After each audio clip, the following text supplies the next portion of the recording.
Praise the Lord friends. இன்றைய தினம் நம்ம தானியேல் தீர்க்கதரிசியின் புத்தகத்தில் எடுத்து வாசிக்க வேண்டிய பகுதி 10வது அதிகாரம் வசனங்கள் 1 முதல் 5 வரை.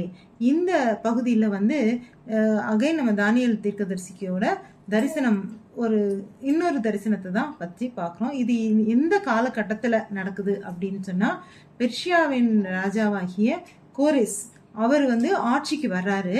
அவர் ஆட்சிக்கு ஒரு 3 வருடம் கழித்து தானியேல் தீர்க்கதரிசி நம்ம இதுக்கு முன்னாடி பார்த்தோம், தரியு ராஜாவுடைய காலத்திலையும் கோரேஸ் காலத்திலையும் தானியேல் சிறந்த ஒரு அதிபதியாகவும் சிறந்த இடத்துல அந்நாட்டில் ஒரு சிறந்த ஒரு பெரிய ஆளாக அவர் இருந்திருக்காரு. அது முக்கியமாக அவர் தரிசனங்களை விளக்கம் சொல்லக்கூடியவராக இருந்திருக்கிறாரு அப்படின்றது நமக்கு தெரியும்.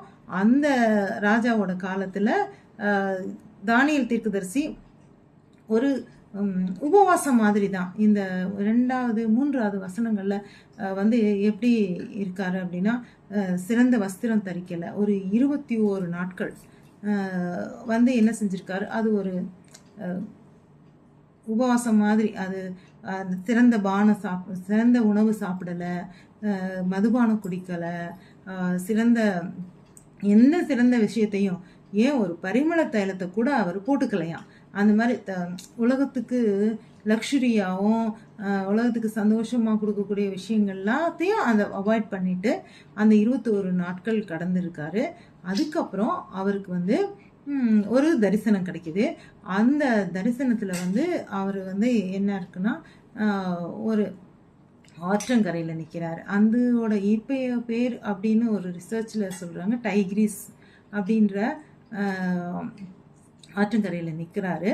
அப்போது இது அவருக்கு கிடைத்த தரிசனம். அப்போ ஒரு சுந்தரமான ஒரு புருஷன், அவர் சணல் நூல் வஸ்திரம் தரித்து ஒரு தங்க மார்க்கச்சை அணிஞ்சிருக்காரு. அவரை இவர் பார்க்குறாரு, நம்ம தானியேல் பார்க்குறாரு. அது இன்னைக்குரிய போர்ஷன் இது வரைக்கும் தான். அடுத்து என்ன நடக்குது, என்னென்ன தரிசனங்கள் பார்க்குறாரு, அதோட விளக்கம் என்னன்னு வரும் நாட்களில் பார்ப்போம். அல்லேலூயா.